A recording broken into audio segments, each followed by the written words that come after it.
Hello everyone. आज हम आपसे बात करेंगे केमिस्ट्री में दिए गए नोबेल प्राइज़ के बारे में। तो आइए जानते हैं कि केमिस्ट्री का नोबेल किसको प्रदान किया गया है। The royal Swedish academy of sciences ने 2020 का केमिस्ट्री का Nobel prize Emmanuel चारपेंटियर, Jennifer A डोडना को उनके काम जो उन्होंने एक नया मेथड डेवलप किया था। डेवलपमेंट मेथड उनका क्या था? जीनोम एडिटिंग का। तो जीनोम एडिटिंग का जो नया मेथड उन्होंने डेवलप किया था, उस मेथड के लिए इन दोनों इमैनुअल चारपेंटियर और जेनिफर ए डोडना को केमिस्ट्री का नोबेल प्राइज़ 2020 का प्रदान करने की घोषणा की गई है। अब आइए जानते हैं थोड़ा सा जीनोम एडिटिंग की इस तकनीक के बारे में। ये जो तकनीकी है जीनोम एडिटिंग की, वो आनुवंशिक रोगों और यहाँ तक कि कैंसर के उपचार में भविष्य में काफ़ी मददगार साबित हो सकती है। इस पद्धति को विकसित करने के लिए रसायन विज्ञान के क्षेत्र में 2020 का नोबेल पुरस्कार 2 महिला वैज्ञानिकों को देने की घोषणा 7/10/2020 को की गई थी। इस और ये किसको प्रदान किया गया? अभी आपको बताया जा चुका है, इमैनुअल चारपेंटियर और जेनिफर ए डोडना को देने की घोषणा की गई है। और हाँ, ये पहला मौका है जब रसायन विज्ञान के क्षेत्र में 2 महिलाओं को एक साथ इस पुरस्कार से सम्मानित किया गया है। ये जो जीनोम एडिटिंग है, एक्चुअली ये होता क्या है, जैसे डीएनए में जब कोई जेनेटिकल बीमारी होती है तो डीएनए के सीक्वेंस में कुछ चेंजेज आ जाते हैं। तो इस टेक्निक के थ्रू उस सीक्वेंस को पहचान करके वहाँ से उस सीक्वेंस को कट कर दिया जाता है। तो अब उस सीक्वेंस को कट जब कर दिया जाएगा तो उस आनुवंशिक बीमारी से निजात पाई जा सकती है। तो ये आपका जो है जीनोम एडिटिंग की तकनीकी है। और ये जो टेक्निक है कट करने की, इसको जो है जेनेटिक सीजर बोलते हैं। Genetic scissor. तो जेनेटिक सीजर क्या है, आइए देखते हैं। जेनेटिक सीजर क्या है? A tool for rewriting the code of life. एक टूल है, एक टेक्निकल टूल है, ठीक है, जिसके थ्रू ये डीएनए के उस सीक्वेंस को कट करके निकालते हैं। तो इमैनुअल चारपेंटियर और जेनिफर एडोडना ने एक जीन टेक्नोलॉजी को डिस्कवर किया था जो शार्पेस्ट टूल है, और वो क्या है? CRISPR और CAS9। ठीक है, इसको क्रिस्पर और केस9 जेनेटिक सीजर भी बोलते हैं।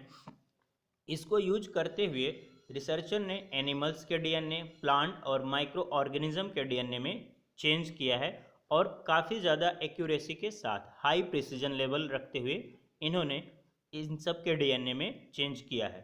और ये जो टेक्नोलॉजी है, ये क्रांतिकारी कदम है। ये लाइफ साइंस, मतलब कि लाइफ साइंस का मतलब हुआ आपका जो है जीव विज्ञान के क्षेत्र में एक काफ़ी क्रांतिकारी कदम है।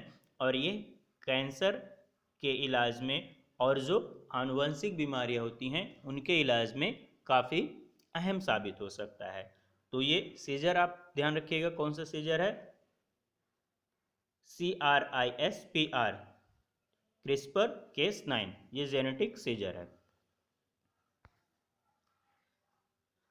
और इमैनुअल चारपेंटर के बारे में जानते हैं। इमैनुअल चारपेंटियर का जन्म 1968 में जुबिसिस और ओरस फ्रांस में हुआ था, और इन्होंने PhD 1995 में पेरिस से की थी।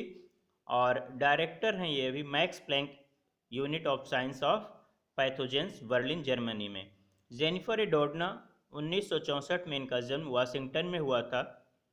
इन्होंने PhD 1989 में हार्वर्ड मेडिकल स्कूल बोस्टन से किया है, और ये प्रोफेसर हैं कैलिफोर्निया यूनिवर्सिटी बर्कले USA में, और इन्वेस्टिगेटर की तरह भी काम कर रहे हैं हार्वर्ड हक्स मेडिकल इंस्टीट्यूट पे।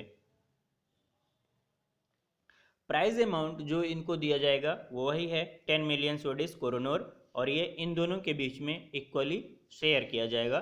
फिजिक्स के प्राइज की तरह नहीं है कि किसी को ज़्यादा या कम मिलेगा। फिजिक्स में क्या था, एक को हाफ मिला था और बाकी जो रिमेनिंग हाफ था वो दोनों लोगों में शेयर किया गया था। आइए अब कुछ इंपॉर्टेंट फैक्ट्स की बात कर लेते हैं। अभी तक केमिस्ट्री में 112 नोबेल प्राइज़ 1901 से लेकर दिए जा चुके हैं, और ये 1916, 1917, 1919, 1924, 1933, 1940, 1941 और 1942 में नहीं दिया गया था। 63 केमिस्ट्री नोबेल प्राइज केवल एक व्यक्ति को दिए गए हैं। 24 बार केमिस्ट्री का नोबेल प्राइज 2 लोगों में शेयर किया गया है।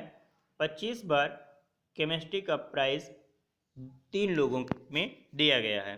नोबेल प्राइज अभी तक केमिस्ट्री में 186 लोगों को दिया जा चुका है। उसमें से एक जो है उनको 2 बार मिला है। तो 2 बार क्या है, 1901 से 2020 तक अभी तक 186। जो फ्रेडरिक सैंगर हैं इनको 2 बार मिला है। तो इनको अगर 2 बार मिला है तो इनको लेते हुए मतलब इंडिविजुअली ये एक ही होंगे, तो कुल 185 व्यक्तिगत लोग ऐसे हैं जिनको केमिस्ट्री का नोबेल प्राइज़ मिला है। अभी तक सबसे कम उम्र में केमिस्ट्री में नोबेल प्राइज़ पाने वाले फ्रेडरिक जोलियट हैं, जो 35 साल के थे जब उनको केमिस्ट्री का नोबेल प्राइज़ 1935 में दिया गया था। और ये इन्होंने अपनी पत्नी के साथ शेयर किया था। पत्नी एरनी जोलियट क्यूरी थी। और सबसे उम्र दराज केमिस्ट्री में नोबेल पाने वाले जॉन वी गुडनफ हैं, जो 97 वर्ष के थे जब उनको केमिस्ट्री का नोबेल प्राइज़ 2019 में दिया गया था। और ये सबसे ओल्डेस्ट, सबसे अधिक उम्र के नोबेल पाने वाले व्यक्ति हैं हर कैटेगरी में।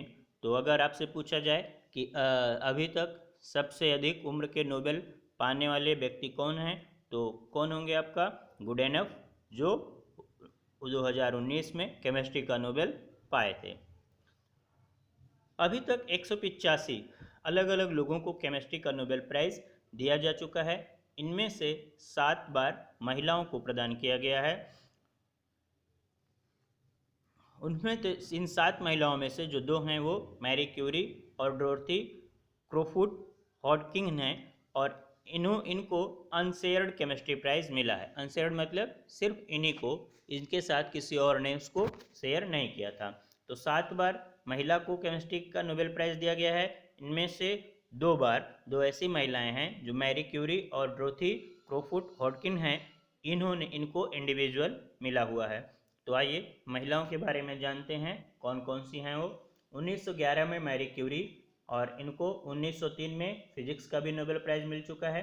1935 में आयरनी जोलियट क्यूरी, ये मैरी क्यूरी की डॉटर हैं और फ्रेडरिक जोलियट की पत्नी भी हैं, पहले भी बताया जा चुका था। इनको 1935 में मिला था। 1964 में डोरथी क्रॉफोर्ड हॉटकिन, 2009 में अडा योनाथ को, 2018 में फ्रांसिस एच एर्नोल्ड को, 2020 में अभी जो रिसेंटली हुआ है इमैनुअल चारपेंटियर, और 2020 में ही जेनिफर ए डोडना को मिला है। तो इसमें बस इतना ही। फिर कभी आपसे मिलेंगे किसी इम्पोर्टेंट टॉपिक के साथ। तब तक के लिए धन्यवाद।